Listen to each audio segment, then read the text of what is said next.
coming to you live from the sunburnt country. It's time for Destiny Down Under.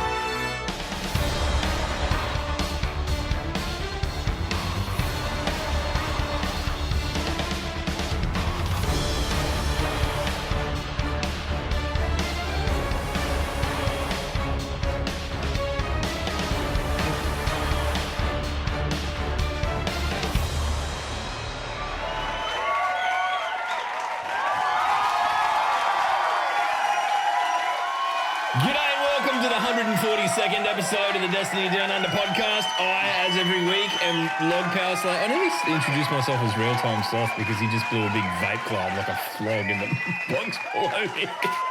I, as every week, am Real Time Sloth, here to fucking vape in your face like a douche. Also joining me is Log Power Slave, absolute legend, coffee and beer mixer, and none other than Eat Your Dinner, Mylan Games. How you going, boys? I'm just eating my dinner. Just eating my dinner. Matt's just legit mixing coffee and beer, mate. It's been a big week.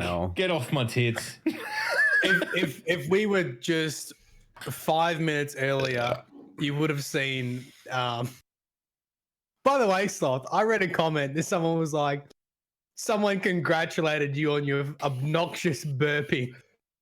They were like, make sure Sloth keeps it real or some bullshit about you continuously to be grotesque during our fucking podcast. We've got an odd crowd in this podcast. It's a very odd crowd.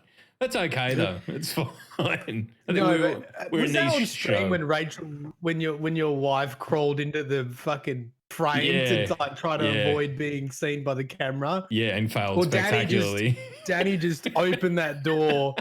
Oh, you can see it on the webcam. Yeah, opened that door and was crouching, handed me a plate of food.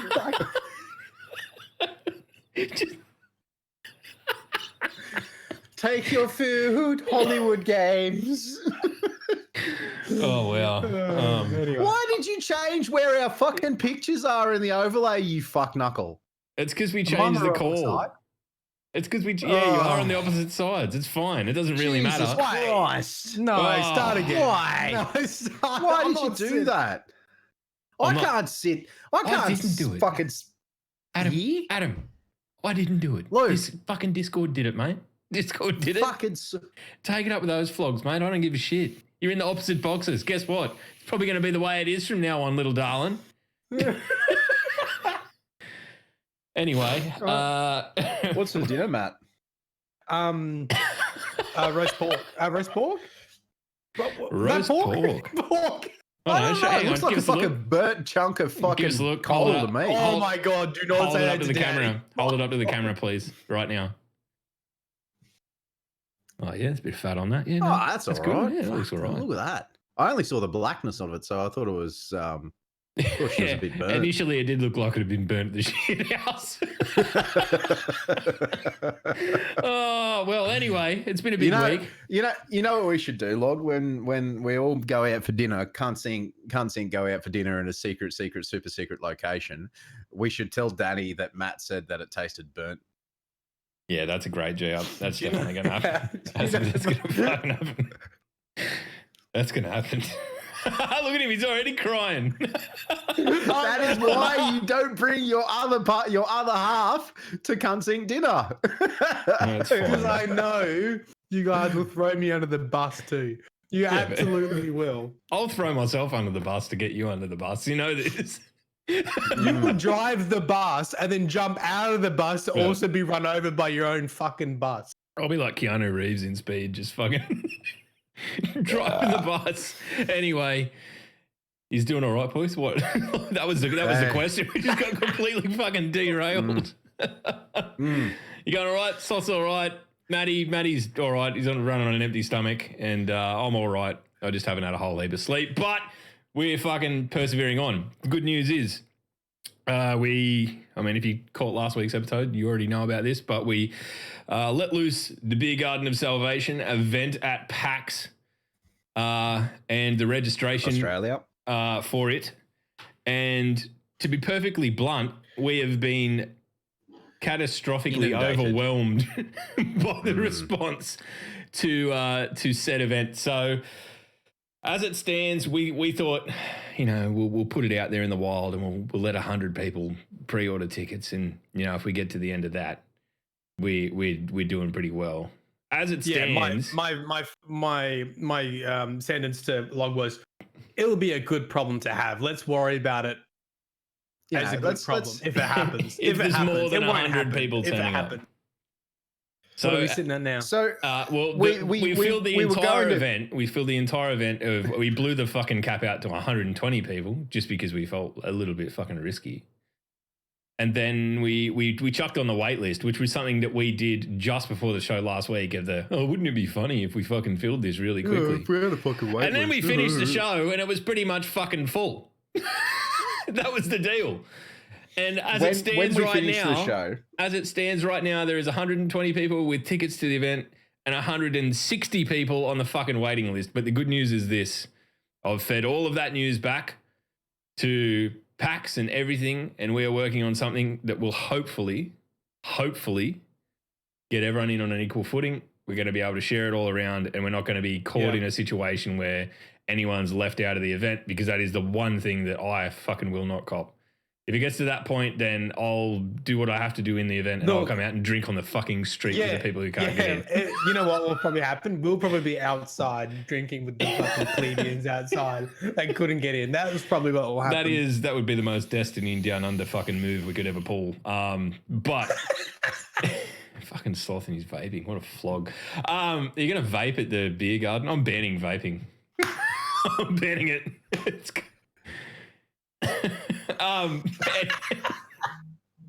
anyway, so I mean, it has been overwhelming. So if you're out there and you've registered for it, whether through the podcast or through Matt's channel or whatever, like we put ourselves out there a little bit to try and organise this thing, and to have it paid back and such a fucking overwhelming response come through, and us, be completely validated, but also as the Aussie community to be able to send that back to the folks at Bungie and to the people at PAX and the people who are helping us organise the event, and go, this is how much this means to the Australian Destiny community to be able to get everyone together. It's fucking awesome. So if you're out there and you filled out that form, give yourself a pat on the back. And if you haven't and you want to go, fill it out right now and then give yourself a pat on the back, because you fucking deserve it. It's nuts. Absolutely insane. Awesome. So I was speaking to I got prior bloody authorization to say this, but I was chatting to Felicia today, who was helping us sort this out, and she was like, "Yeah, I'm neither here nor there with telling who she is and all that sort of thing." She works for a company called Reboot, who's helping us out with coordination with PAX and Bungie and all that sort of thing. And she and these two fuckheads, whichever way fuck a box they are, it's good. These two fuckheads are the fucking brains behind this, as well as Amber from Bungie and Beyond Key from Bungie. So thank you very much for that. Yeah, fucking hell, it's gonna be big. It's gonna be big. It's gonna be nice. It's going to be very chill and very good to shake hands and hugs and photos and all that sort of shit with people that we've been speaking to for the last 150 odd episodes, whether it's in the video, in the chat, or you guys are watching and we're sort of chatting to you on Twitter. It's going to be fucking pretty awesome. So thanks for that. Where is the form? Right. So if you are missing out on the form, make sure right there. Make sure you go and check out that form, fill it out, and we'll let you guys know if we do. You will go on the wait list. Just heads up, you will go on the wait list. But as I said, we are working to make sure that it's not really a wait list. It's just everyone gets to go, right? So yep. Hey, that's I mean, like, yeah. The idea is, even if it's there's obviously limited capacity wherever you go, but the idea is to have a space that, like, the official event is, a short amount of time, and then it's just your normal pub or area or whatever where we are. That it's I mean, If you can that's all. physically- That's if all you that can matters. Physically get in there, you're attending. So I don't know. I don't know. We'll see how it happens, right? I mean, I don't want to say this So- too loud, but if you can't get in, just storm the gates. No, no, don't. no, fucking No. shut up. Don't. I'll No. send Chucky after you. You will fucking regret it. He's a You will mean regret looking it. man. He'll send Chook after you, and he won't fight you. He won't bash you, but he will scar you for life for the stories. that you Area tell. 51, that shit. Area 51, that shit. Fucking hell. Right. Etsy, fucking hell. So make sure you fill out the form. That is at 6 p.m. on the 11th of October, day one of PAX. That is at the. We will let you know where it is. At 5 p.m., we're on a panel. And there's us, Victoria. What's her name? I don't know. You dug your own hole there. Did you? So I'm guessing Felicia hasn't told you. Cool. No, All right, no worries. I know. I just didn't put she's it in the notes. Now I'm like, Oh, yeah. you fuckhead. Hang on. Morla Gorondola and Victoria, what's the last name? Lead designer at Bungie, basically. That's She's what the you need lead to know, designer. Victoria. Yeah. Dollbaum. Dollbaum.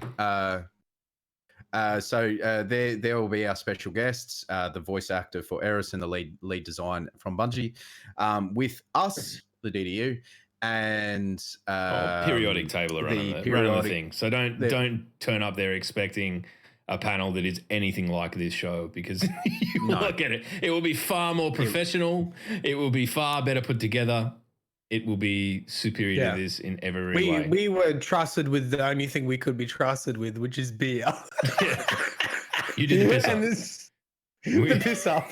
That was the only thing we can be trusted with. Yes. Come on. So I think that Beer it is Garden of being Salvation hosted. is a name. I'm taking credit. I'm taking that all the way to the bank. It is being hosted by the Periodic Table of Awesome by Quinny and Dion from over there. So make sure you go check that out. We'll be helping them out there. And then, like I said, at 6 p.m., which we will let you guys where we're going to be drinking at. And then you can pull up for the beer garden, pull up a pew, take some photos, shake some hands, see some people, all that sort of shit. Yeah, and I would also recommend following on Twitter DDU, because these nights tend to have like a conga line of like, all right, everyone, we're going to this place now. So I'm sure we'll probably leave an update. We do have the Twitter Discord. I've made a channel in the Discord that's just specifically about this, so that I guess if you want to join that. But yeah, of course, the DDU Twitter. Then again, I'm the only person with access to the DDU Twitter, and I'll probably be hammered. So God knows what you're going to get out of that. I'll have to hand the phone to someone more responsible. We can't get too drunk on Friday night. True, I won't. Because Saturday is a fucking marathon. Yes. And then Sunday is a marathon as well. Yes. But yeah, we'll be there. I might try and swing by. There's a D&D. There's a D&D panel that I'm going to go and watch at. That was really good. That was the best thing I went to last year. Yeah, did the live D&D. Who are the guys? Is it the same guys as last time? Guys and girls? I speak giant. I might go. You know what? I might go because like when it's come up in our circle of mates, oh, we should do D&D. I'm the one who's like, but I reckon it won't take me much of a twisted arm to get into it. And I reckon if I can get a little bit inspired, there might be a fucking DDU edition of DDU D&D. Just enough D's in your fucking acronym there. Last time there was a guy that never played D&D before, and he was the funniest dude on the panel because so a scenario would present. He's like, well, I'll just punch that fuck in the face, and they're like, everyone's like, all right, you got to roll a 10 or higher, and your defense level and whatever. It just walks up to him. Yeah. That's beautiful. Ignorance is a weapon. That's I'm in. Let's go. All right. Well, I think we've fucking shitted on enough about that. We can jump into talking some actual Destiny news. Yep. And here's a bit of music. Yeah, good. Have you ever stood on your own cock before or sat on your own testicles? Yes. Okay. Just thought I'd ask. Stood on my own. Right. What? Still You got- have problems that are outside the realm of the normal man, my dude. Anyway, moving on. Right. This week at Bungie, we're looking into the near future. We've talked about how Shadowkeep will change the way we play Destiny. We're not even done yet. We'll have more to say before October 1 about how the game is about to evolve. There might even be a final pre-launch Bungie Vidoc about Year 3 next week, but it's not my promise to make. Keep your eyes up. Seeing Guardians rejoin Eris on the Moon for a new adventure is not the only thing that we're looking forward to when we daydream launch day. As the new campaign against the Minions of the Darkness begins, a new season of Destiny gameplay will begin with it, followed by 3 additional seasons of updates. We're about to kick off a whole new year of explorations, rewards, and surprises, but not everything should be left to surprise. We know that Guardians like to plan their gaming sessions. This calendar shows what's coming free to all players of Destiny 2, what's in store for Shadowkeep, and what's included with the season of Undying. Right. This is beautiful. The 1st of October, Destiny 2 base game, now free to play. Free to play, applicable to Destiny 2 base game only. Shadowkeep and season passes require purchase. Moon Destination opens. Seasonal artifacts. Finishes Armor 2.0. New Strike, the Festering Core. New Strike, the Scarlet Keep. Crucible updates, reprised PvP map Widow's Court, reprised PvP map Twilight Gap, new PvP map Fragment, Crucible Labs Elimination, and free seasonal rank updates. The Scarlet Keep. I actually thought that would be sort of more end game than a strike. Yeah, but the Scarlet Keep is that Black big Garden, right? So Yeah, I mean, well, I don't want to. This is going to sound like a negative when I say it, but I don't think it will be. Okay, and hear me out. I think the Scarlet Keep. What won't be what?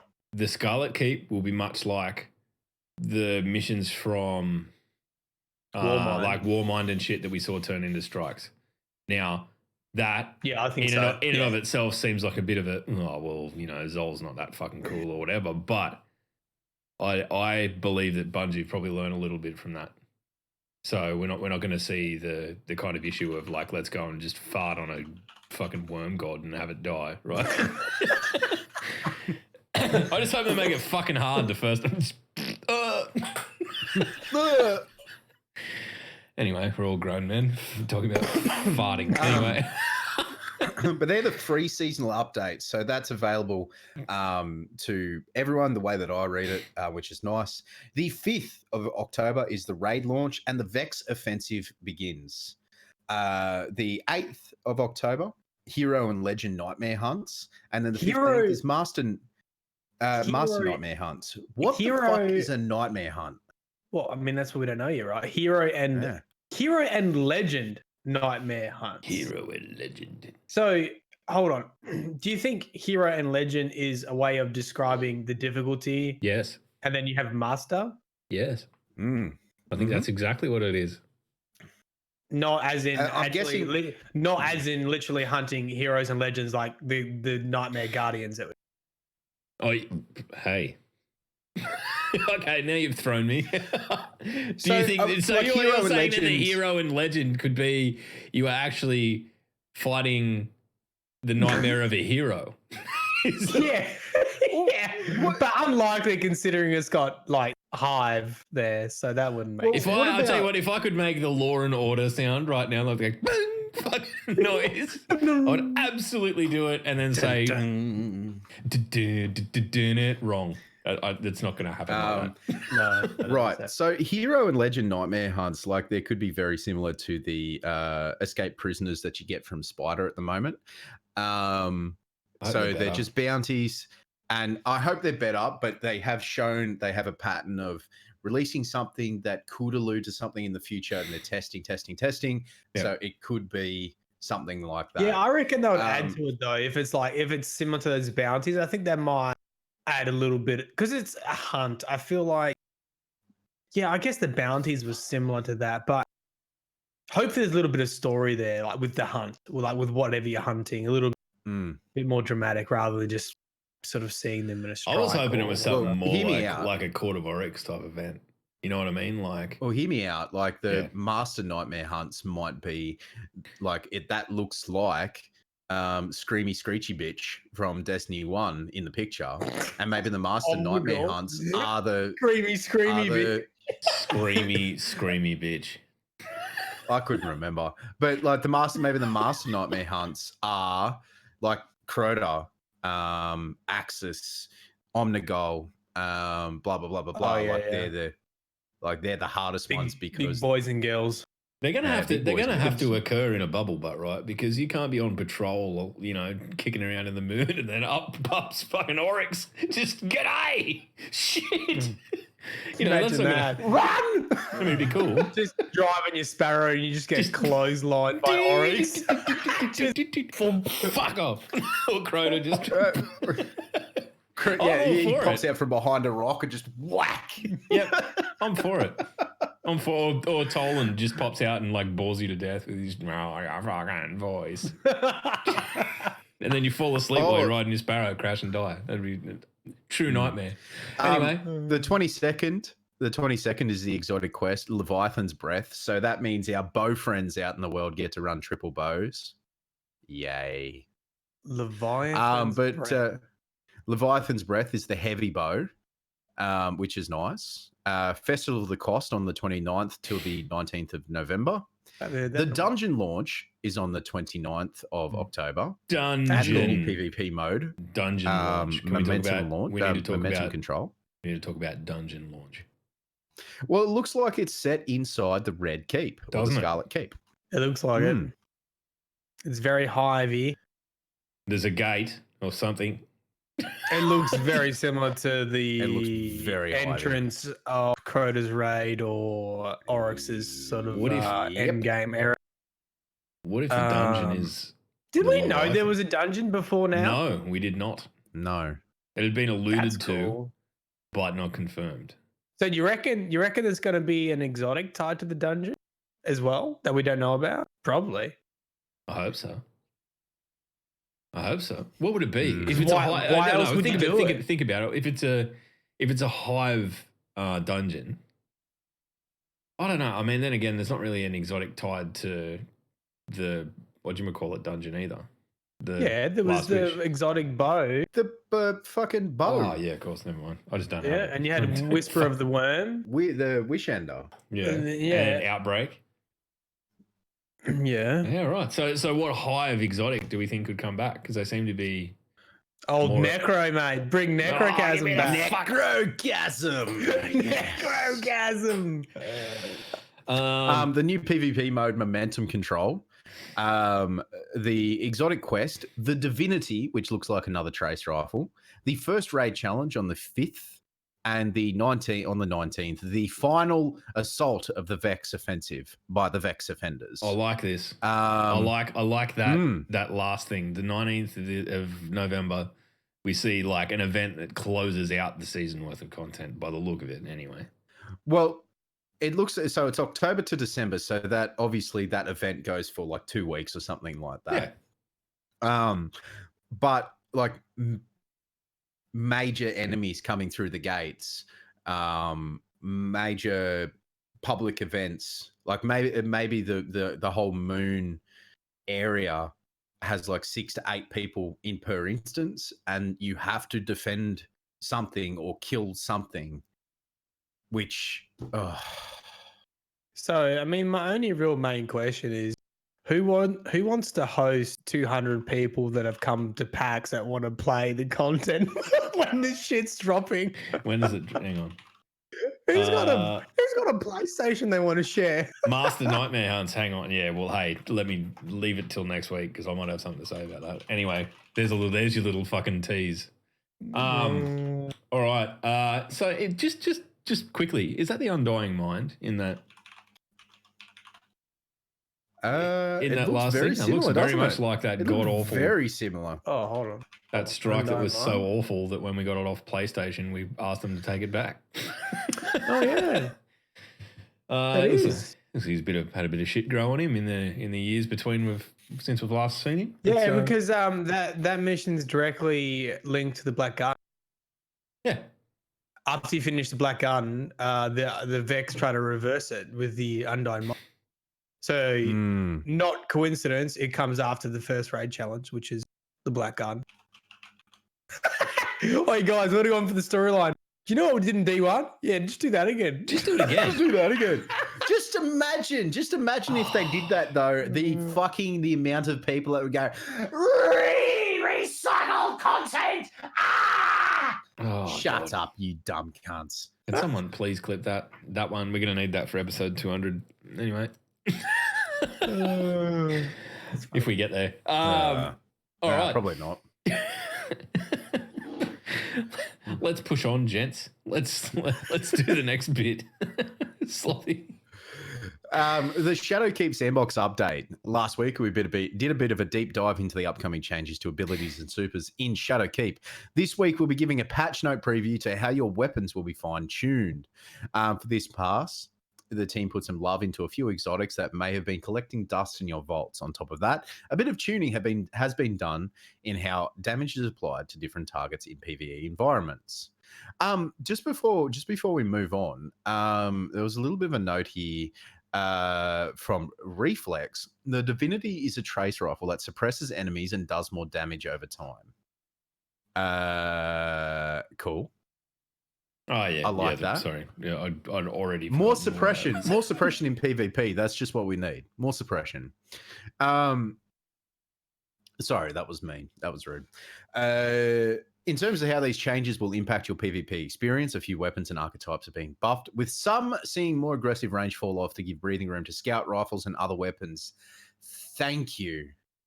Thank you very, very much. Yeah, it's been a while since scout rifles. It's been a long time. It's been a while. It's been actually one complete iteration of this franchise since anyone gave a shit about fucking scout rifles except the miner. So, do you remember when Vision of Confluence was the fucking bomb? Yes.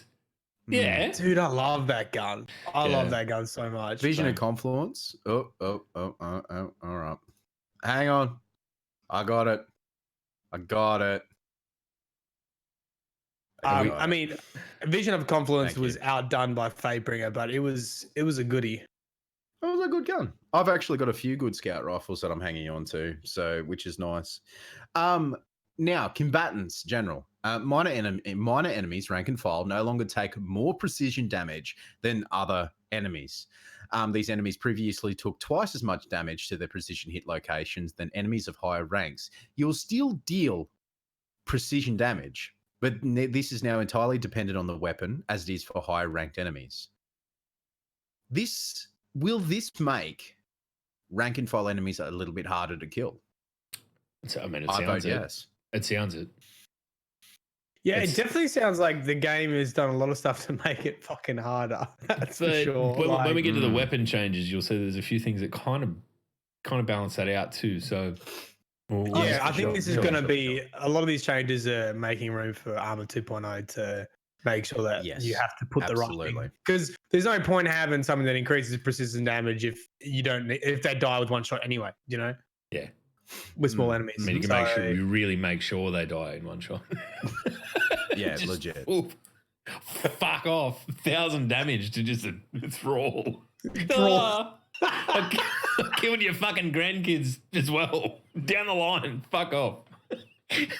Get out of here. Get out. Right. Weapon mods are now treated as reusable unlocks instead of consumables.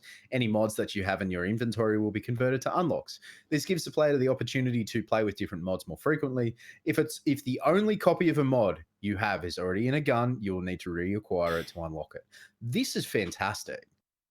I have got some mods that I've only got one of them, and I refuse to put them in anything because I don't want to lose them. This is nice. This is really nice because they're quite rare mods. I'm a hoarder. I don't think I've used any of my mods. You haven't played Destiny in 4 weeks. Shut the fuck up.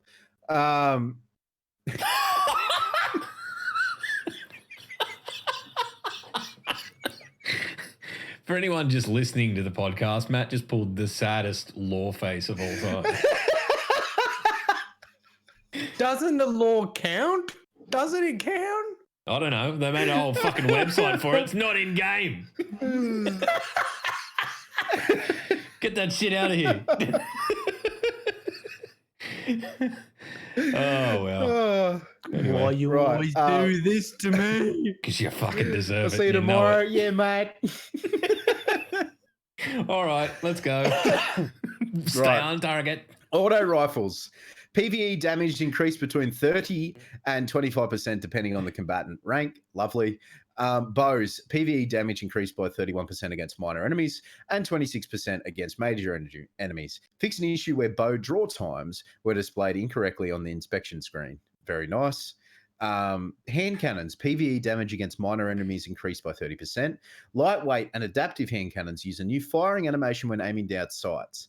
This change is made to increase weapon accuracy when firing these weapons as fast as possible.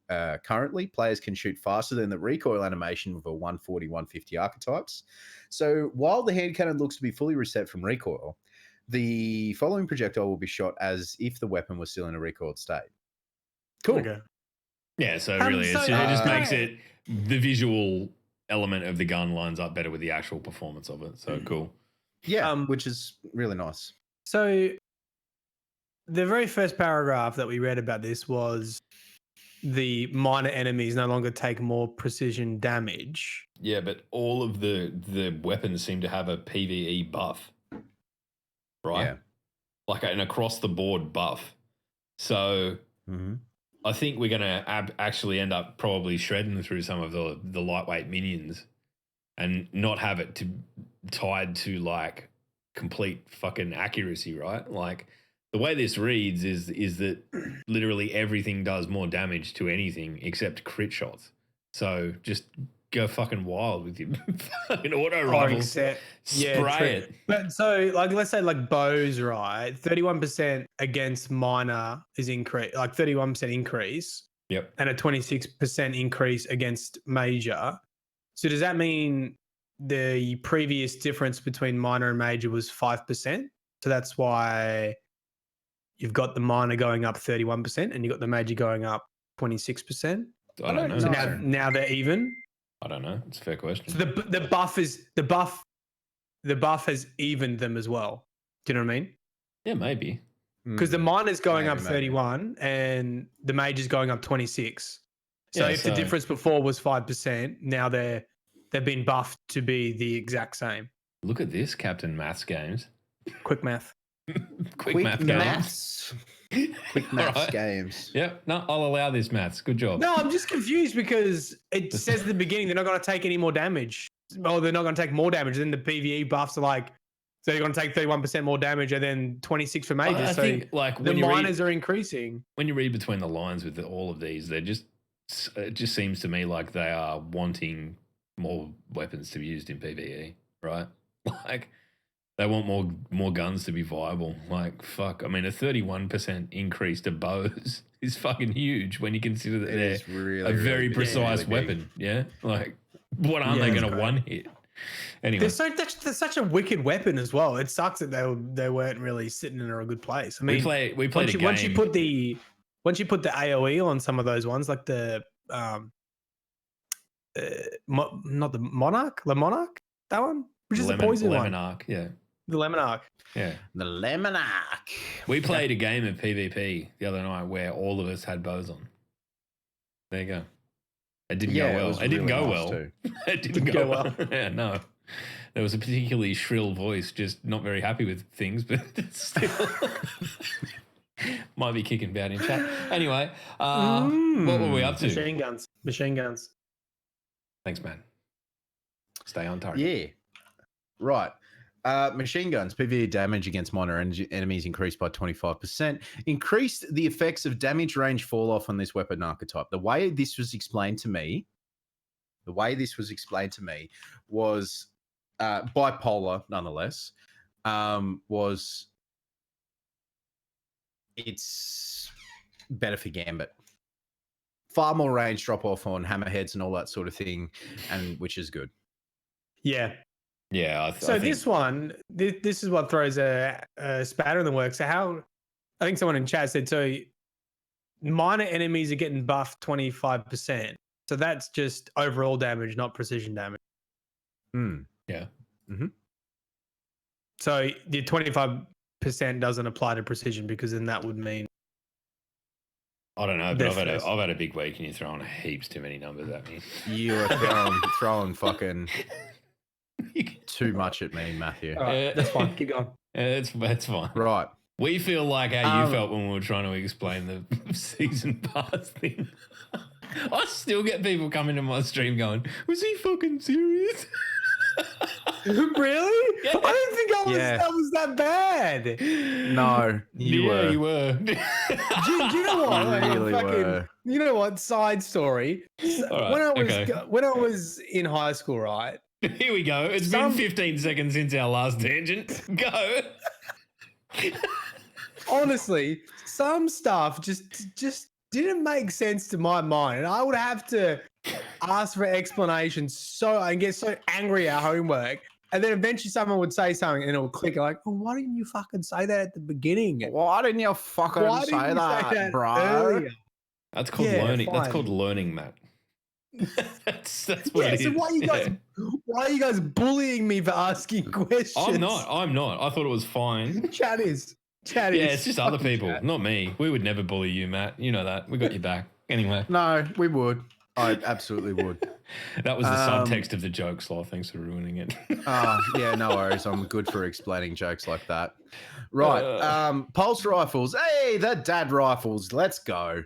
PvE damage against minor enemies increased by 28%. Increase the effects of damage range fall off on this weapon archetype. So Equinox, you're going to have to fucking pull your fucking finger out and actually do something in the game instead of just sit back. Archetype specific damage changes impacts both PvE and PvP. Rapid fire pulse rifles now deal 14 to 23.8 base precision. Previously 1321.4. High impact precision rifles now deal 21 by 3 21 to 33.6 base precision. Previously 20 to 32. So basically they do have a damage buff if you're in range, but the damage fall off starts to get very bad past their maximum range. I'm happy with this. I know that there'll be a lot of people out there that have got their loadout set and they don't want things to change and all that sort of shit. And we'll get to the bit about the hand cannons and Rick rounds and all that sort of shit in a bit. But for me, to freshen up the fucking game, we need these kind of passes to happen so that there's that gun that you've had in your vault that you never even looked at twice that suddenly becomes the go-to gun, and then it's happy days. Right. Sorry. Right. No, it's good. Scout rifles, PvE damage increased by 36% and 18% depending on combatant rank.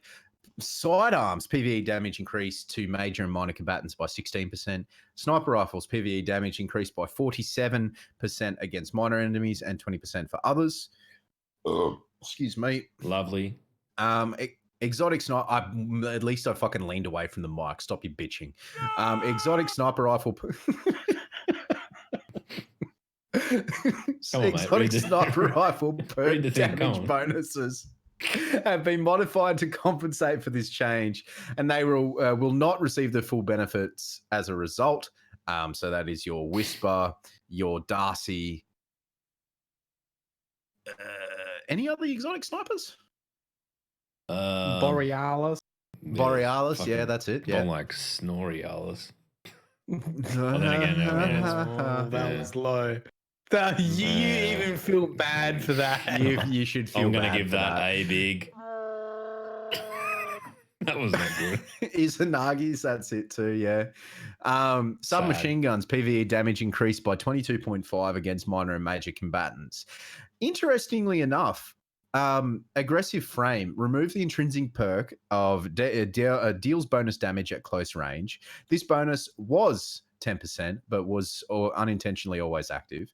The bonus damage has been moved to the base damage for 750 RPM submachine guns, resulting in no damage change. As a result, the Tarabar and the Huckleberry gain 10% damage in both PvE and PvP. That might make Tarabar actually worth kicking around with.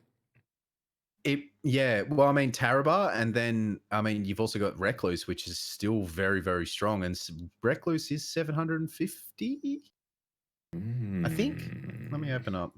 Maybe. Ishtar I just want quick. Tarabar to be less Tarabar.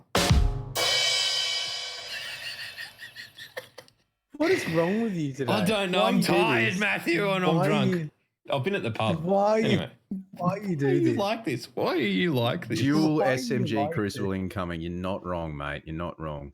So Tarabar and Huckleberry. So yeah, a dual. You might see dual SMG metas coming into PvP. No. Yeah. No. Anyway.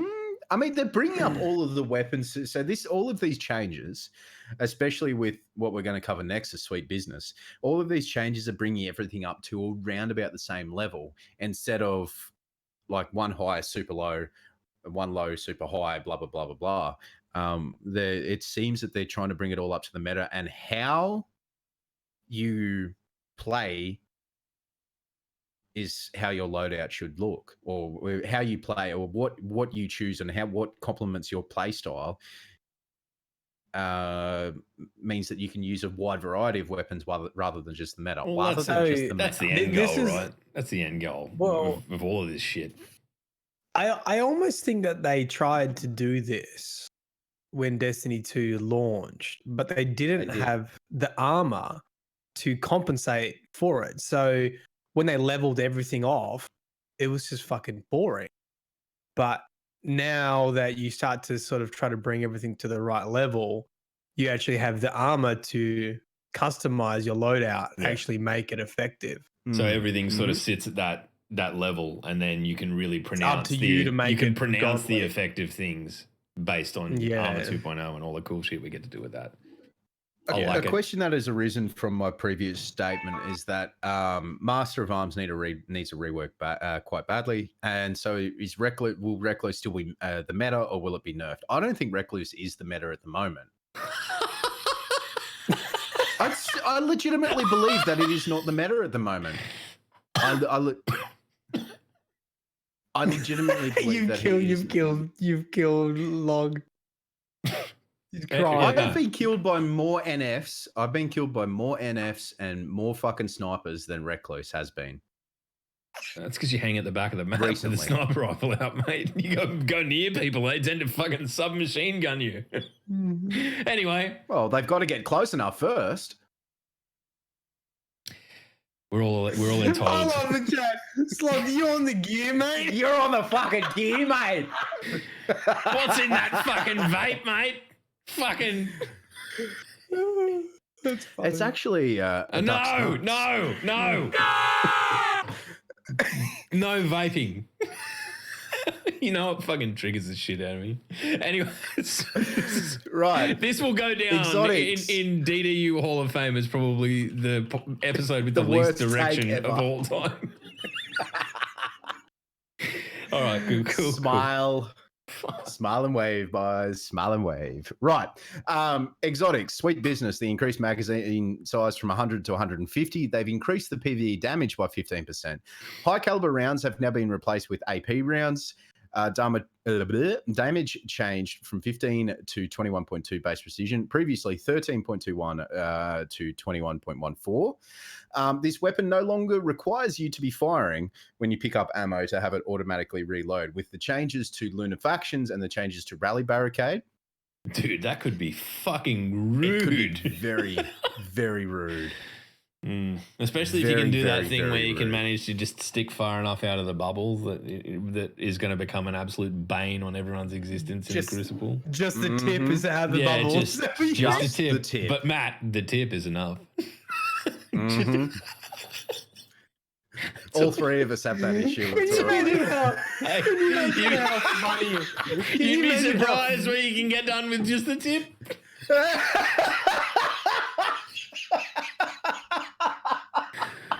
Oh, that's rude. Stop it. You're Oh my fucking God. atrocious. But tie that with the Actium War Rig.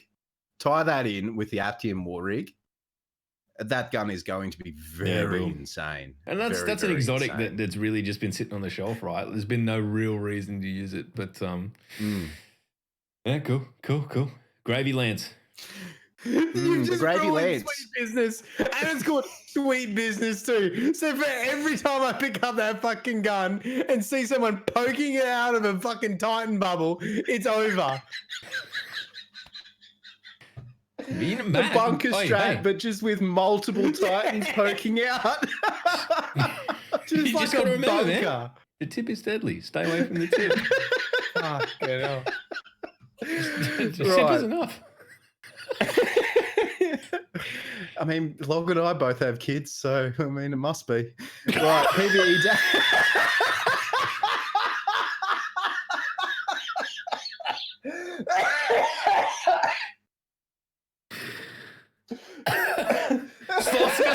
Sloth's going to be the first person to laugh himself to death on a podcast at his own joke about his own dick.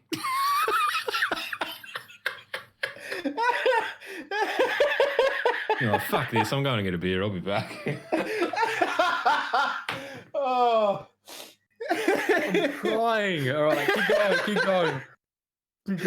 Right.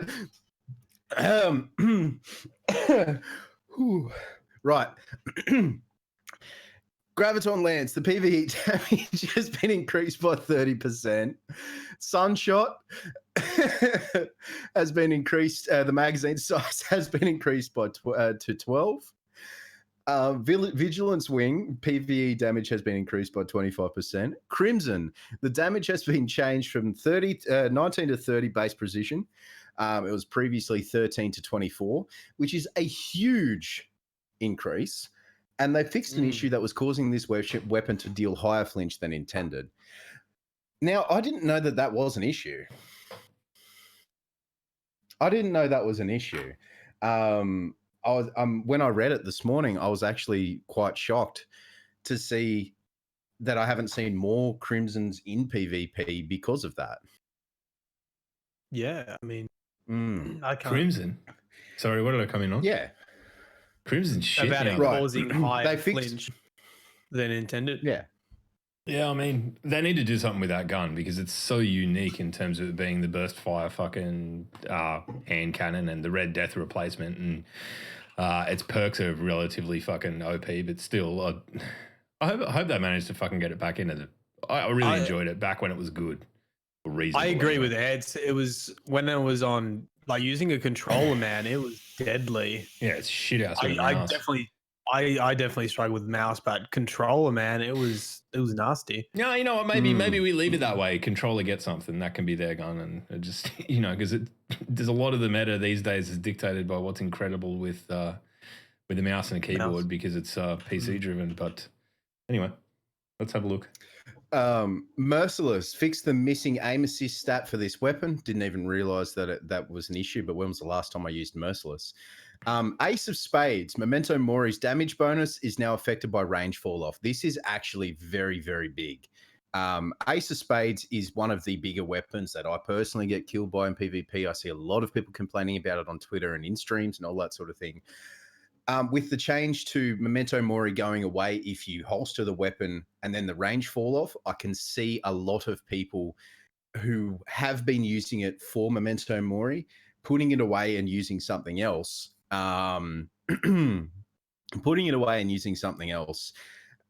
Because it won't be as good at short range. It won't be as good as super long range with Memento Mori as it is from medium to short range, which is It's nice. a good thing. It is really nice. I want it to go away.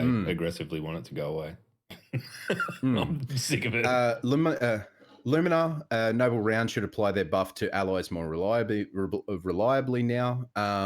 Very nice because it did take a lot of time. What was happening before? It took a lot of time, and if you're the person you were not to apply, but it took a lot of time to travel, so to speak, because it shoots a bubble, so to speak. It shoots a smoke ring at people. Yeah, it shoots a something at someone, and if there's a lot of people moving around, if there's a lot of people moving around in that area, the bubble can get lost in itself and hit the wrong target, or it can just not hit the target at all. It was. we all just read the same. Good on you, Splinter. Splizzo. Great work on raising the Ninja Turtles and that call. Fucking legendary. All right, moving on. Right. The colony. Serve the colony now functions as auto-loading holster does. Cool. Nice. That's yeah, that's a PvP and a PvE adjustment, which is nice. Perks. Subsistence, reduce the impact of this perk on total reserves. Ricochet rounds, remove the hidden bonus to damage fall off. Swashbuckler, perk now activates when getting a kill with ball lightning. Grave robber, perk now activates when getting a kill with ranged melee abilities, ball lightning, explosive knife.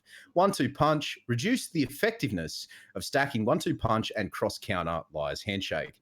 Players will not be able to defeat Riven in less than 3 seconds after Shadowkeep launches using the combo of 1-2 punch and liar's handshake. But we know many of you will try other builds and potentially even succeed. Now, the changes to Ricochet rounds. Hang on, I'm going to play the sad Interestingly, music. This one goes out to everyone that's been grinding their ass off for a god roll spare ration. The last couple of days. The last couple of days, only to find out that the second you've got one, it's on borrowed time, and come October 1 in fucking 2.5 weeks. Please take a sincere condolences from the DDU podcast. We're very sorry that you wasted your time.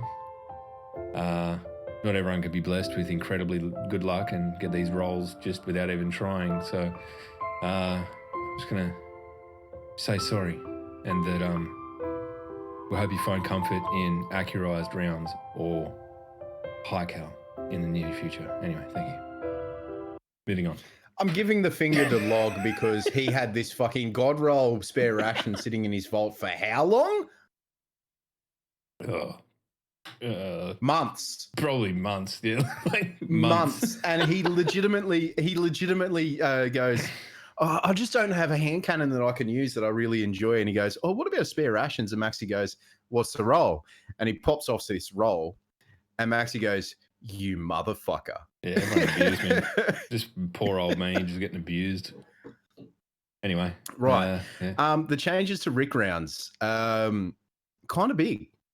Big. The range on a spare rations is not great comparatively to other hand cannons in that rounds per minute range. It is, if you can get the right roll on it, accurized, it could be absolutely amazing. But as someone who, look, you know me, right? I'm sitting there being a nerd, doing Word document streams, reading fucking Grimoire paragraphs. Yeah.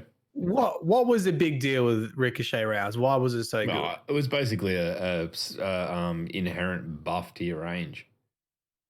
So it was like a perk that. There was a said range buff. There was a said range buff, but also it stopped the range drop off. I don't know how it works, but basically it must be because when it ricochets off a wall, you don't want it calculating range drop off. You still want it to start again or some shit. So that was that was applying to the whole thing. The other thing here as well is that what else has Rick rounds? Recluse. Does it? I've never even paid attention to that. Yeah, it does. It has Rick rounds. Okay. So that affects that weapon as well. Yeah, I mean, it might not. I don't think its functional range is really. Maybe it will. I don't know. Don't know. So like all these changes Fallout are very. All these changes are very. I don't like it. It's such an easy thing to say, but they are very interesting. I am very keen to see what the Crucible and what the metas that arise in raids and endgame experiences float to the top after all this is said and done. Yep. Well, look, what we're going to do, we'll come back. We'll circle back to this when we open up the chat in a little while, because there's a few people in the chat that know a hell of a lot more about this shit than we do. So we're totally prepared to lean on that, and we'll absolutely get back to that. But we'll just power on for the next fucking 10 minutes and get through it. Yeah. Right. Destiny 2 update 2.5.2.2 recently brought some frequently requested quality of life changes to Reckoning and rewards. Next week, we'll be making one additional change to the experience, further bridging the gap between you and your desired rewards. So starting on September 17th, all negative modifiers will be removed from the Reckoning. This activity will continue to feature a weekly singe with a daily rotation of Brawler, Grenadier, and Heavyweight. Our goal in this change is to improve the replayability of Reckoning, so players will feel more inclined to hop into matchmaking for some sweet loot. This should also help you help to address some feedback items that from players that specific modifiers could feel too punishing. We're looking at you, Blackout Darkblades. Yeah, they're rude. If you're looking to get, I did it last week. They were fucking rough. If you're looking to get your hands on some weapons from Season of the Drifter that have eluded you, I reckon this is your time to shine. Right. So I can see what they're doing, and I really do love the fact that they're trying to bring content forward with the end game. But God, Reckoning is so fucking boring. It sucks the energy out of you. I did an hour and a half with Maxi and Sass and one of Sassy's mates the other day, and I felt like I had just finished 40 hours of grinding in World of Warcraft vanilla. It is just so infuriatingly boring. I think it's worse now because we've kind of been spoiled by the menagerie. And it's the other grind going on at the moment where you're getting, I think, triple drops start tomorrow. So like you can go in there, you can, get after your waking vigils or your beloveds or whatever, and you get that, like, it isn't exactly the same every time. Sure, you end up doing mainly the same shit and you fight the same boss, but it's not, do this, go up the bridge, fight the boss, and just the same over and over and over and over again. I mean, obviously the enemies sub out a little bit in the Reckoning, but I don't know. I just think it's we've kind of moved on a little bit from that with Menagerie, and it's probably changed the goalposts somewhat. It really has. Now, like it's just I find, like, even with the negative modifiers going away, it's going to be a lot easier and all that sort of thing. But load in, wait for the portal to open, drop through, kill a bunch of enemies, bridge, Shadow of Oryx or Dark Blades. Stand in the well. Stand in the well. Stand in the well. Fucking have the fucking big dong hammer and just fucking left click or left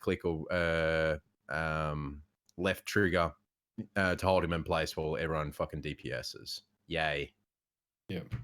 I don't know. I just think that it suffered the most from, Luke Smith's alluded to this pretty avidly, and I think he's even addressed it directly in that first sort of big write-up that he did about power creep, that it kind of suffered the most from that. It was the pinch point where they really started to go, well, we need to draw some of this shit back, and it was the reason that, the nerfs to things like Whisper of the Worm and all that sort of stuff came through. So I don't think it's going to be remembered as the pinnacle of Destiny PvE content, but I guess for the time being, with them taking the negative modifiers out, it's going to get a lot easier, and people can blast through it for a few weeks and then fuck off into Shadowkeep, and we can do that.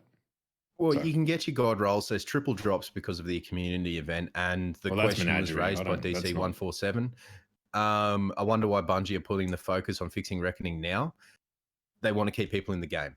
Yeah, it's something to do for now. They want to. They want to have people. They want people to do something before Shadowkeep comes in. And I don't think they need to compete with games like Borderlands 3. Right, we're going to open up chat. There we go. Chat's open. Yep. Good. Right. So if you want to say anything, I'm going to get another drink.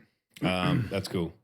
Yeah, I don't think that competing with Borderlands 3 is a huge focus, but no. I mean, if they're doing that, they're not going to do that by rejigging the Reckoning a little bit. Right?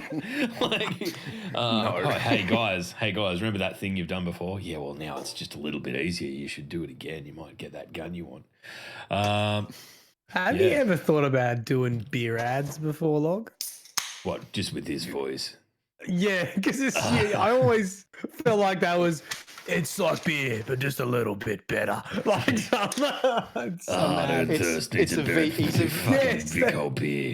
a fucking VB fucking. You're a VB or voiceover. I'm a walking VB voice. It's the voice I put on when I'm taking the piss out of things, and I have no idea why I do it. I just do it. Yeah. I like fucking it. beer. Yeah. Anyway, I'll ring you up. And you We'll know, have you intimate know what the phone good calls. thing about all this G'day, is? Matty. We you know what's been weird? When we had some packs, Yeah. when we had some pack stuff to organize, I actually called Log on On the a phone, phone. not Discord, not through fucking, I don't know, whatever you use to talk when you play games, Like but with an actual on the phone number. And it was odd, wasn't it? Yeah, I don't know why. I don't know why it was so weird, but it was. Just the whole hello. Oh, hello. It's Matthew. Oh, hello, Matthew. How are you, mate? Rather than fuck you, everyone. I don't know. It was odd. Well, when you think about it, been you've odd. got when you use Discord, you don't go hello. You don't answer Discord with hello. Do you know what You're I mean? right. Even when we start the video call for the show, like no one says hello ever. It just sort of starts, and I'm sitting there doing what I need to do to kick off the podcast and whatever, and then you or Sloth will join, and I'm like, "Yeah, what are you doing? You fuck with." You know, like, there's no hello. Maybe that's the way that we get over this phone-based talk. I never want to talk to you on the actual phone again, Matt. No. That's so weird. There you go. It was funny because I remember. You guys are idiots. I remember there was a heap of shit went on early on with it, and you were going to ring me, and it was like 9 o'clock at night or whatever. I'm like, oh, Matt's just got to ring me, and Rach goes, "What, on the phone?" Yeah. On the blower? Yeah, on the blower. G'day. Right. I suppose all these changes, as we said before, are going to make the game feel a bit fresher. The meta is going to feel a little bit fresher, which is nice. The big change that I really love, and a lot of people probably don't like it, is the fact that they're not touching fusions. Yep. I And think that's fusions are in a fantastic. pretty good spot, honestly. I think fusions I are in don't a use great them all spot. that much, but I think for the people who do, like they aren't something that you see abused, and I think that ultimately dictates what we see. You know, the screws come down on, right? Like I'm still waiting for the fucking this is what's happening further to bottom tree striker, because I think you know, like you I think it's amass probably so gonna be much put into the community ground. hatred, but I think that the damage to roaming supers that's coming in will probably even that out somewhat. But yeah, you're right. I think I don't know. Maybe it's time for me to finally pick up a fusion rifle and take it a little bit more seriously. I've got a Well, I couple mean, of a good ones. fusion rifle with backup plan and firmly planted is. I think fusions can roll with that. I don't even know what any of the perks for them Super cool. do. I don't even know what any of them. I'm not getting the fucking. Those of you in chat, Pete, fucking Carcass are a good band, and I would never use a Jotun. You have used Jotun before. I did it when I had to do that Iron Banner thing. You know, that really boring quest where you had to get fusion rifle kills. Yeah, I did it. I did it. Yeah. I got there's a comment in here that I think is good to address from Mr. Jumanji with Yes. you know, are you guys excited for Shadowkeep? I'm struggling to feel excited for Destiny as a franchise at the moment. I think this is the thing, right? I think when Destiny first came out, there was almost this pressure to just like grind it every day and to play it a lot. And I think there's a couple different types of players. Some people are really happy playing the same game, and that's like Log. Like he's like that's just his little cave. He just likes living in it. And other people need a little bit of variation, a little bit of spice in their life. And I'm definitely like, as a gamer, I've always just hopped from game to game to game. Destiny is the game that I've 100% played the longest in my life. And that's why I've just felt happy with not burning myself out on it, because I actually know if I play it too much and I start to dislike it, rather than I actually dislike it, then making YouTube videos becomes like 100 times harder, because now I'm like, oh, I've got to make a video, and like I'm burnt out in the game. So I usually obviously play a lot when a new DLC releases or a new update comes out. And then I just, if I don't feel like playing Destiny, I don't play it. So I don't know. I don't feel guilty for not playing Destiny if you're a fan. And I feel like sometimes that community. Yeah. I mean, I know you guys are joking, you rag on me all the fucking time, but like, I'm happy with my gaming experience. It doesn't feel like a chore. And I know when Shadowkeep comes out, I'm gonna fucking love it because I haven't burnt myself out in the game. I'm gonna enjoy reading lore. I'm gonna enjoy doing the stories. I'm gonna enjoy grinding Armor 2.0. And if I don't enjoy it, then I just play something else for a little bit. I think that's Just it. fucking give up, mate. I think like Quit and delete your channel. Just fucking give your channel to fucking. Channel. What am I would never begrudge someone for taking time away from Destiny, except Matt. Yeah, legit. There's a few people I think it's a fair who have point. said And to me, sorry, Slothy, go ahead. no, go on, mate. Go on. I was just going to say, for me, right, like, and the reason that I am not like you guys jumping, like, man, you've got your escape from fuck off or whatever it is that you play and all that lame shit. For me, like, I don't play anywhere near as much as Slothy does in terms of just games in general. Like, I have fucking nights where I'm basically, if I'm streaming, that is the total time that I'm playing Destiny, right? Like, I very rarely play off stream these days. So for me, 2 nights a week to get in and keep Destiny kicking over is enough for me to get in and get the things I want to do done, but I don't get bored. Or if I do get bored, and like, bear in mind that I'm always playing with a handful of mates and always talking shit and laughing, and like Destiny is always the background to having a fucking socializing. So if I would put myself in a situation where I was just grinding Destiny by myself, which I've done a little bit of lately because I wanted to get a decent role on the Waking Vigil. That'll now be shit. Thanks, Bungie. But it does suck the fun out of it. So fucking oath, if you aren't having a good time right now, just put it down. Just walk away for a bit and come back when the new content comes out. Play the new content, and if you're still not feeling it, piss off for a bit, because Destiny, by its nature now, it's cyclical, and it kind of gives you a reason to jump in at the start of each season, which is a 3-month period to just check it out. Maybe you're feeling it, maybe you're not. And you know what? I don't think anyone's going to begrudge you that. There's a few people that stopped by a stream today, and then the last 2 or 3 that I've done this week, and people have said, "Yeah, I'm gonna play Borderlands because I'm just not excited for Shadowkeep." That's fine.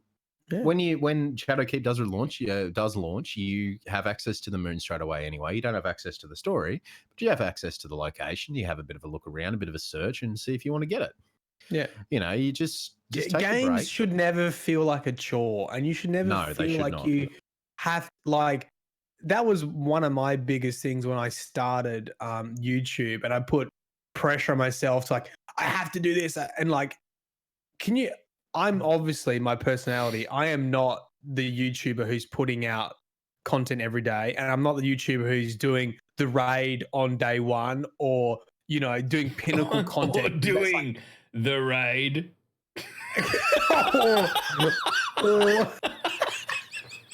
Sorry, mate. I've got my fucking. Sorry. I got my Crown of Sorrow jacket fucking in the mail. We should be. I don't know what happened with that, but I ordered it.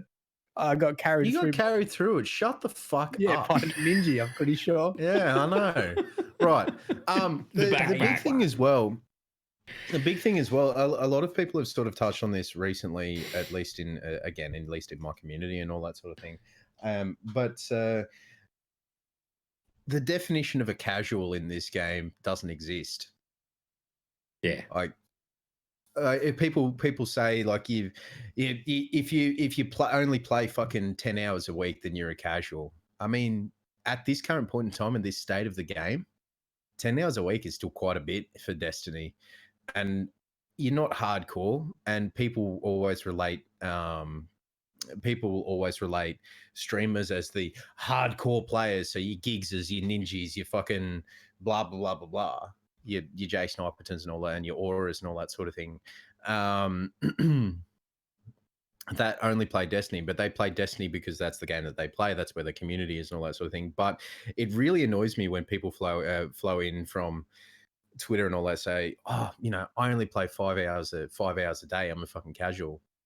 Fucking At this point in time, at this 5 point in hours a time, day. I only play Yeah, 5 hours a day. I mean, maybe that would be the definition of casual employment if it was a job. yeah, but people are referring like and that's exactly right, Nick. Streamers have had an interesting influence on how people perceive of how much of a game they should play. Yeah, as it is true. to be considered as a fan of the game. Like I just don't think that there is a such a thing as a casual in this game at the moment, and I would love to see. I would love to see. I am relating back to what you're talking about, Log. It's taking the long way around, but it is getting there. It's okay, mate. I can see the path ahead. But a question arose was, why would Bungie take away content after it's been introduced into the game?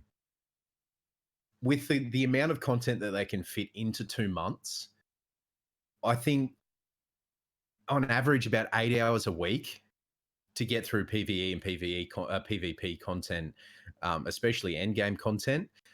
I think 8 hours a week is probably about the norm. Any less, That's pretty huge, I think.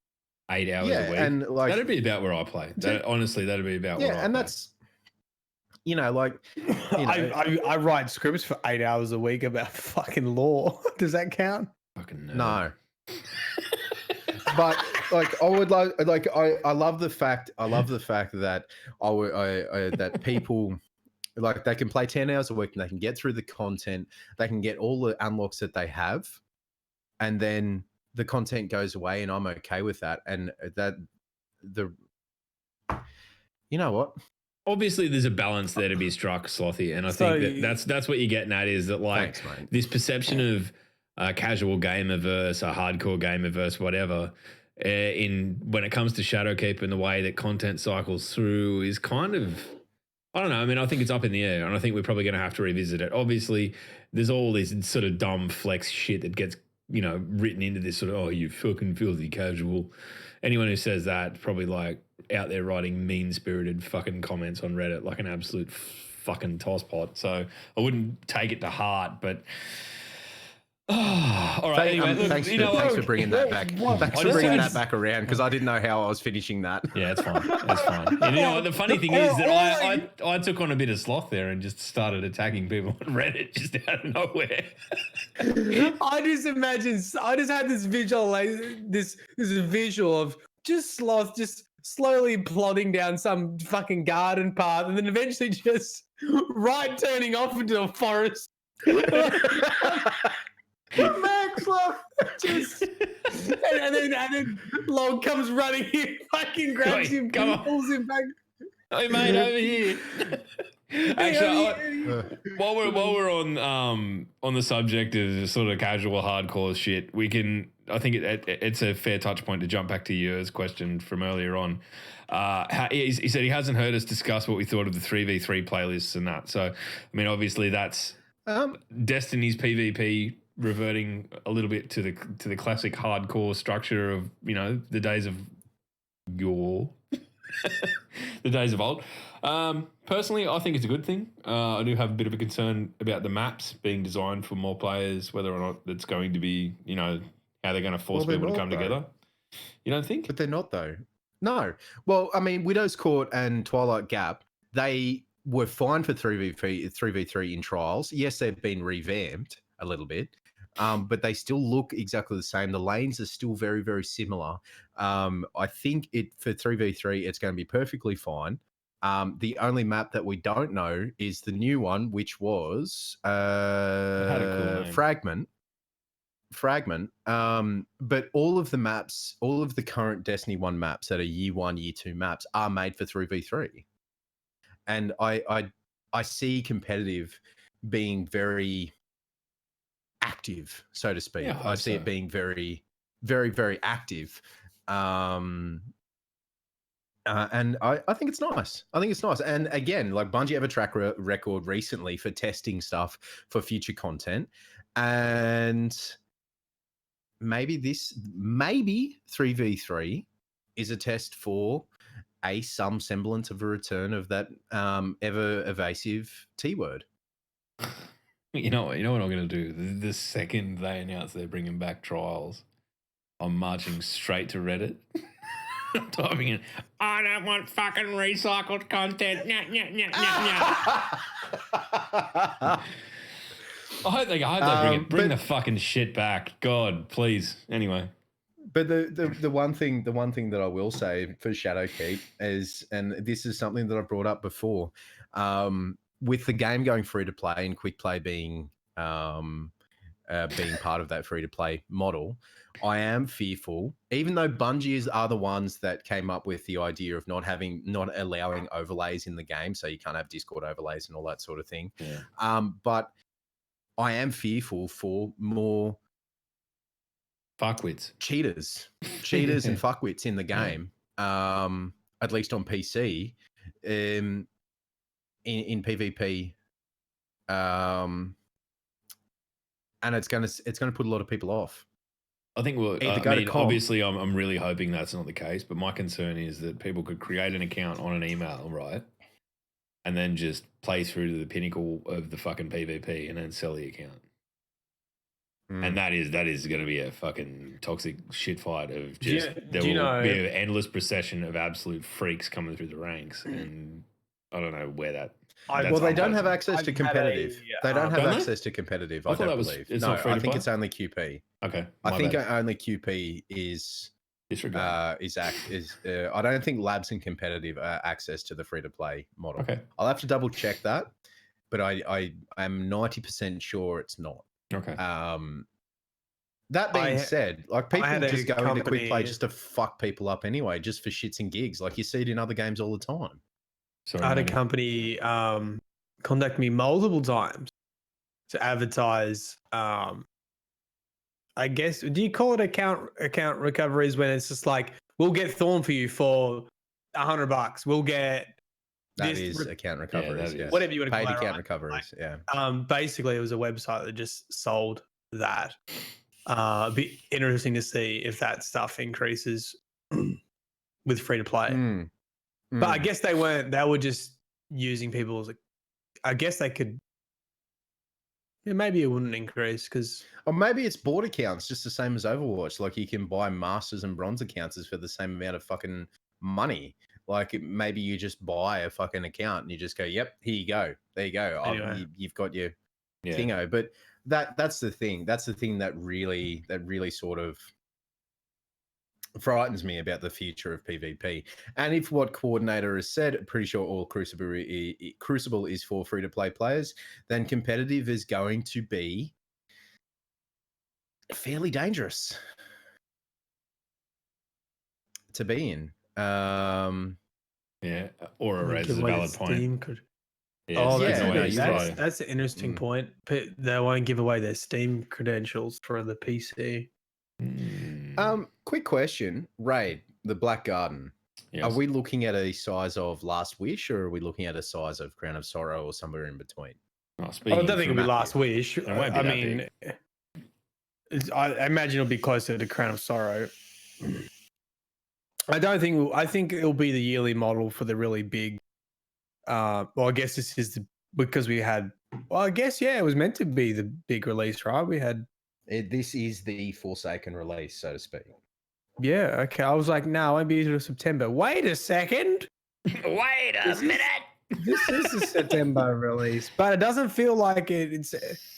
They haven't talked it up to be like that, so I don't. Well, they've said it's a Rise of Iron size expansion, so Nick's extrapolation of a Wrath of the Machine sized raid is probably as close as to an idea as we're going to get. I hope it is. I mean, that's a pretty reasonable raid when you think back on Wrath. It was, there was a few. That was a fucking fun. It was a fucking cool raid. I was like, I still remember that fucking. What was that thing on the wall that you ride? Oh, the fucking Death Zamboni. Death Zamboni. We need another. We need that again, just so I can pull out the guitar fucking emote. Just when you smash the fucking wall and oh man, why is there not more of that? I still remember everyone falling off the edge and then bloody one person using their Titan smash to make it down because everyone just fell off weird angles and died. Beautiful. The legendary. contest modifier is going to be very make the raid very competitive. And on what does Sunday that do morning, again? because it is What does that do 9 again? o'clock on Basically Sunday morning. caps it. It'll cap your level, The level to be cap, less right? than the raid, to be less than what the raid is Yeah, supposed nice. to be at. Yeah, so it basically But negates like people really hardcore power leveling to get Yeah, cool. that 9 Delta o'clock on the advantage. Sunday morning, I'll be fucking watching it. I'll Yeah, be watching fucking you, the beauty. raid Yeah, race. Hang on, it's not while That's we're at for PAX, us. is it? It's the week before, right? No, it's I a was week gonna say, before. 9 o'clock on a Sunday morning. A question from No chance. Flying Wombat. Thoughts on the bubble ability in PvP? You're going to see a lot more of them. You're going to see a lot of With tips. armor a lot and weapons a lot, you're going to see a lot more bubbles in PvP. And people are already using bubble. Fuck, I'm using bubble in PvP. And I had 5 people rush me this morning, or maybe the day before. And I had Syntheseps on, 2 punches each, all dead. Bye-bye. I think we're just seeing the tip of the iceberg with We are seeing the tip of it. Well said. Just to duck back to Noja's earlier question, I was more a statement than a question. It was Crimson is now Red Death. Changed my mind. No, I don't want to change your mind. No. I like that idea. Yeah, I like that idea too. It's not quite as cool as Red Death, but it's fucking close. It's still a gun covered in blood, and we don't have enough of those. That was a cool. What? Yeah, that was a cool. What was gun. it? Witch's Red Curse Death. is the ornament that's fucking red and white, isn't it? Yeah, that was for Juju. Oh no, it wasn't. No, yeah, sorry, I'm getting mixed up. Yeah. Also, Very follow-up true. question: do you think DDoS attacks will be a thing when 3v3 is coming back? Probably on console, depending on what the anti-cheat is on PC, because Blizzard's anti-cheat, it's not there anymore. There are things like BattleEye, which are used to some success, but that is still not perfect, and people are always coming up with new ideas and new ways to get around that system. So it probably will be direct denial of service attacks, cheating, hacking, all that sort of thing. But hopefully Bungie has taken all of this into account when moving to Steam. It would have been a hell of a lot harder if had they moved to Epic. Also, people fucking complaining about Epic still. Shut the fuck up. Who's complaining about Epic in the Destiny community? Why? That has no relation to anything that goes on. You do. I frequent the wrong fucking Reddit places, mate. Yeah, you do. But yeah. So things we've touched on tonight, ladies and gentlemen, is you guys, your insane response to the Beer Garden of Salvation community event. We've got 160 people on the wait list. Hopefully in the next couple of weeks we can organize a bigger venue that is up to these two and their contacts at PAX, Reboot, and Bungie. Shut the fuck up. Let me fucking at least fucking be nice for 1 second of the podcast. We will hopefully announce that on the DDU Twitter. That is at DDU_podcast. The PAX panel, hosted by the Periodic Table of Awesome. That is Dion and Quinny. And we will be helping them out for the lead designer of Bungie, Victoria. I can't remember her last name. And Mola Gorandala. Dolbum? I don't know how to say it. Yep. Yep. Victoria Dolbum and Mola Gorandola, who is the voice of Eris, which is very, very We're just cool. going to get the fucking names tattooed on his forearm. Right here. Backwards, so I can read it in the camera. That is at 5 p.m. at the EB Live Theatre on the 11th of October. So if you guys would like to check that out as well. 6 p.m. for the community event. We will let you know via the Twitter. And yeah. Yeah, at Destiny Down Under, do you guys think faction rallies will come back? I fucking hope so, because there's some cool armor tied up in that.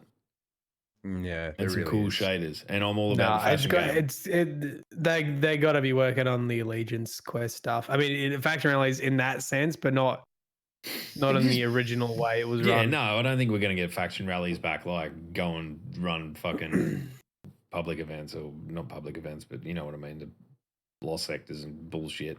I don't think we need any of that. I just think we need like classic D1 fucking Just go and pledge your allegiance and grind away, and it'd be like a quiet fucking tick over in the background of an extra source of gear and cool shit. And I think that's the way it needs to be.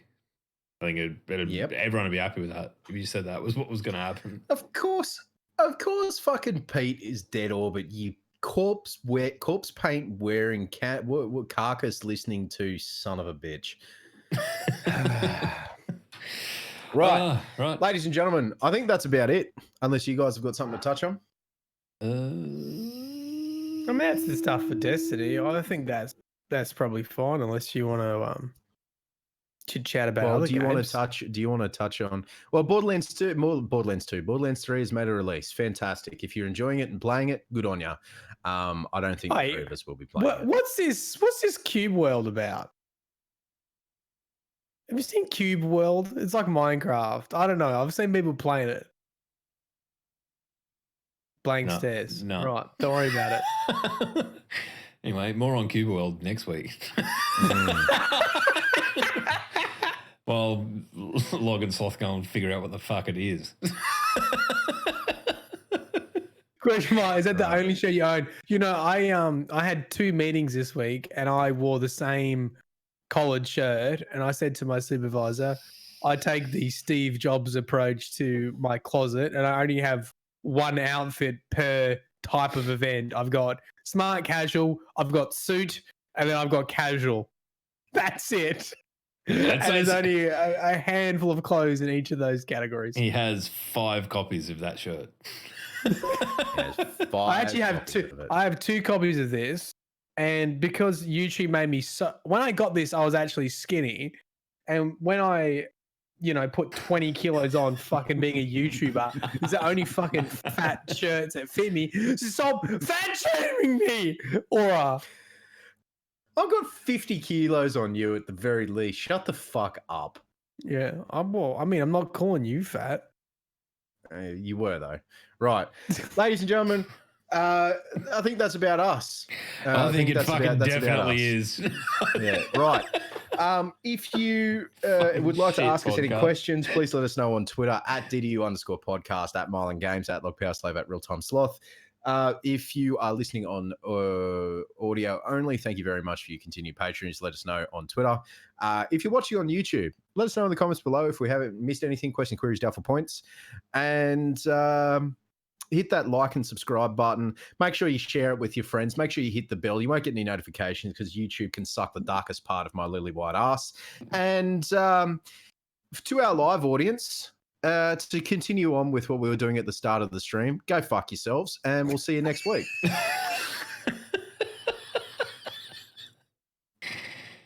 Matt, I feel like this is an abusive relationship. Yeah. Yeah, it's bad. Oh my god. It's not a healthy balance whatsoever. I mean, the law will find you in the wait list? In the wait list. Put your name down. Burgundy? Put your name down. The law will find you in the wait list. I'm Ron Burgundy. I'm Ron Burgundy. All right. Okay. That's it. That's enough. Goodbye. We are going to go see, stand by for raid for our live viewers. We're going to go see an Australian caster who just applied for affiliateship. So we'll see you then. Bye. All right. Bye.